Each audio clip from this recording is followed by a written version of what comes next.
बिस्मिल्लाहिर्रहमानिर्रहीम। Dear second year students, आज हम बात करते हैं एबीओ ब्लड ग्रुप सिस्टम में ब्लड ट्रांसफ्यूजन जो है वो कैसे की जाती है, या हम जिसको कहते हैं ब्लड ग्रुप मिसमैच या इनकम्पैटिबिलिटी से क्या मुराद है। तो अब देखें, अगर हम ब्लड ग्रुप ए को देखें तो इस ब्लड ग्रुप ए में एंटीबॉडीज बी पैदा होती हैं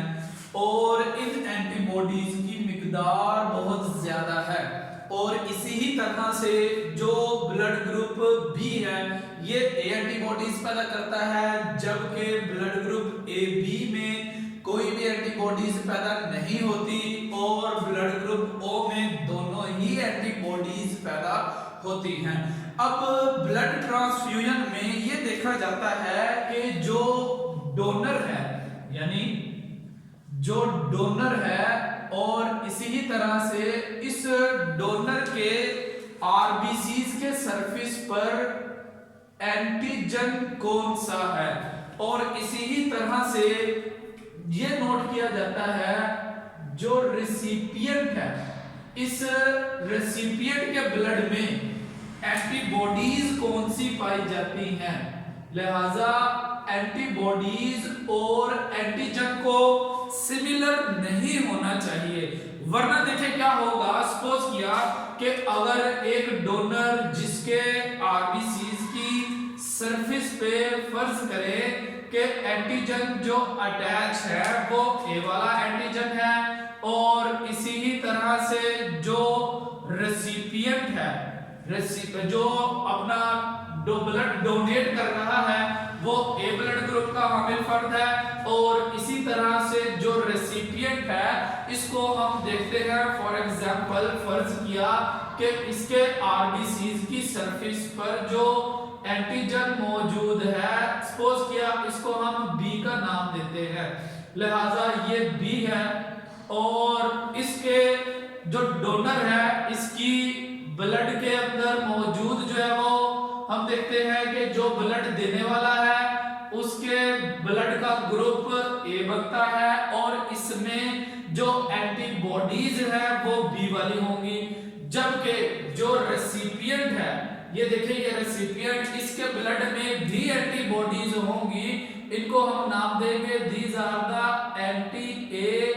एंटीबॉडीज। इसमें कौन सी एंटीबॉडीज मौजूद होंगी? एंटी ए एंटीबॉडीज, और ये एंटीबॉडीज जो रेसिपिएंट है देखें इसके अंदर लार्ज अमाउंट में होंगी, बहुत ज्यादा मिकदार में मौजूद होंगी, जबकि ये जो डोनर ब्लड है, इस डोनर ब्लड ने तो बहुत सारा ब्लड तो डोनेट नहीं करना ना, थोड़ा ब्लड देना है, लिहाजा इसके ब्लड में जो एंटीबॉडीज होंगी इनको हम नाम देते हैं दीज आर द एंटीबॉडीज। ये एंटी-बी एंटीबॉडीज कहलाती हैं, और इन एंटी-बी एंटीबॉडीज की मिकदार जो है वो क्या होगी? लेस अमाउंट में होगी, क्योंकि दिए जाने वाला जो ब्लड है वो कम मिकदार में होता है हमेशा। लिहाजा ऐसी सूरत में देखें, जब ये वाला ए वाला ब्लड इस बी वाले को दिया जाएगा तो ऐसी सूरत में इस ए वाले ब्लड ग्रुप के जो एंटीजन्स है इनको इस बी वाला ब्लड ग्रुप की एंटीबॉडीज रिकॉग्नाइज करेंगी और इसकी ब्रेकडाउन कर देती हैं, और इसी ही तरह से और ये जो बी ए वाला ब्लड ग्रुप है इसमें पाई जाने वाली बी एंटीबॉडीज इन एंटीजन को रिकॉग्नाइज करती हैं, और इस तरह से हम कहते हैं यहाँ पर हीमोलिटिक जो है रिएक्शन होगा, और इस हीमोलिटिक रिएक्शन के नतीजे में हम देखते हैं ये दोनों ब्लड के सेल्स रप्चर हो जाएंगे, जिसको हम नाम देते हैं इट इज कॉल्ड एग्लूटिनेशन। इस अमल को एग्लूटिनेशन कहा जाता है, मिसमैच ऑफ ब्लड कहा जाता है, या इसको हम कहते हैं इनकम्पैटिबिलिटी ऑफ ब्लड कहते हैं। तो इस तरह से ये हीमोलिटिक रिएक्शंस के जरिए से एक एंटीबॉडीज जो है वो डिस्ट्रॉय कर देती हैं किसी भी ब्लड को। लिहाजा अब अगर हम गौर करें तो ब्लड ग्रुप ए एक ऐसा ब्लड है जिसमें एंटी-बी एंटीबॉडीज मौजूद हैं, लिहाजा ऐसी सूरत में इस पर्सन को कभी भी कोई कोई ऐसा ब्लड ट्रांसफ्यूज नहीं किया जा सकता कि जिसमें बी वाला एंटीजन मौजूद हो। अब गौर करें तो बी वाला एंटीजन इस बी ब्लड ग्रुप में मौजूद होगा और इसी तरह से ए बी वाले ब्लड ग्रुप में भी मौजूद होगा। लिहाजा इस एतबार से ये बी ब्लड ग्रुप भी ए को डोनेट नहीं किया जा सकता और इसी तरह से ए बी ब्लड ग्रुप भी इसको डोनेट नहीं किया जा सकता। क्यों? कि इसमें बी एंटीजन मौजूद है और उसमें बी एंटीबॉडीज हेमोलिटिक रिएक्शन हो जाएगा। हाँ, ये ओ वाला ब्लड ग्रुप इसको डोनेट किया जा सकता है। इसका मतलब ये हुआ कि जो ए ब्लड ग्रुप के हामिल अफराद हैं ये किससे ब्लड ले सकते हैं? खुद अपने ग्रुप के मेंबर्स से ब्लड ले सकते हैं और ओ ब्लड ग्रुप से, जिसको हम कहते हैं these are the universal donor. Universal donor क्यों कहते हैं इनको? देखें जरा कि ओ ब्लड ग्रुप के मेंबर्स पर, आरबीसीज पर कोई एंटीजन मौजूद नहीं है, लिहाजा ये ब्लड किसी भी ब्लड ग्रुप में चला जाए हेमोलिटिक रिएक्शन नहीं होगा। लिहाजा ऐसी सूरत में किसी भी ब्लड ग्रुप की एंटीबॉडीज इस ओ वाले आरबीसीज के सेल्स को रप्चर नहीं कर सकती, इसीलिए हम इनको कहते हैं these are the universal donor. और इसी तरह से बी वाला ब्लड ग्रुप देखें, इसका केस भी ए जैसा ही है। ये खुद अपने मेंबर्स, अपनी फैमिली के ग्रुप से ब्लड ले सकते हैं और ओ से भी ले सकते हैं, क्योंकि ओ वाले पर कोई भी एंटीजन मौजूद नहीं है, लिहाजा ए एंटीबॉडीज इस ओ को नुकसान नहीं पहुंचा सकती। और इसी तरह से अपने ही ग्रुप से ले सकते हैं, तो उनमें भी जो है वो बी एंटीजन है, इनमें भी बी एंटीजन और एंटीबॉडीज है, लेकिन ये ए वाले से नहीं ले सकते क्योंकि इनकी ए एंटीबॉडीज जो है वो इस ए वाले ब्लड ग्रुप की ब्रेकडाउन कर देगी। और इसी तरह से देखें तो जो ब्लड ग्रुप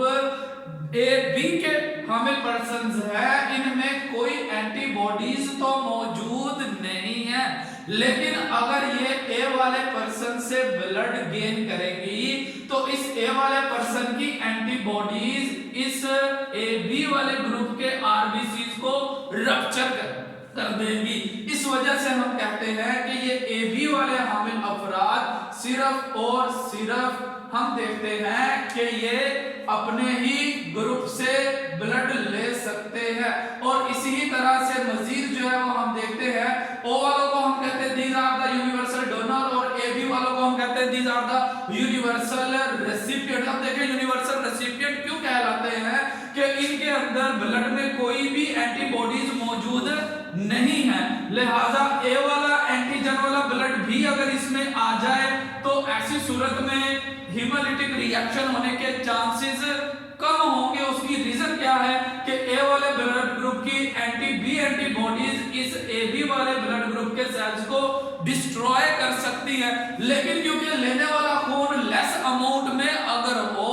तो वो इस ए बी ब्लड ग्रुप में आकर डाइल्यूट हो जाएगा, लिहाजा ऐसी सूरत में हेमोलिटिक रिएक्शंस कम या मिनिमम होगा, जिसकी वजह से जो है वो हम देखते हैं कि ये ब्लड ग्रुप ए बी ले सकता है, ए वाले से भी,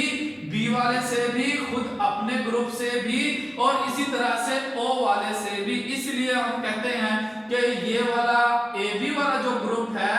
these are the universal recipient. उसकी रीजन, उसकी वजह यह है कि इनके ब्लड में कोई भी एंटीबॉडीज मौजूद नहीं है, लिहाजा हम देखते हैं जो रेसिपिएंट्स है उनके ब्लड में लार्ज अमाउंट की जो एंटीबॉडीज है वो आने वाले खून के एंटीजन्स को डिस्ट्रॉय करती है। लेकिन अब हमने देखा कि इसके अंदर जो दो एंटीजन ए और बी मौजूद है लेकिन एंटीबॉडीज कोई भी नहीं ना होने की वजह से ये किसी भी ग्रुप के मेंबर से ब्लड गेन कर सकते हैं। हेमोलिटिक रिएक्शन होने के चांसेस तो मौजूद है, क्योंकि जो ए ब्लड ग्रुप अगर ए बी में जाएगा तो इस ए ब्लड ग्रुप में जो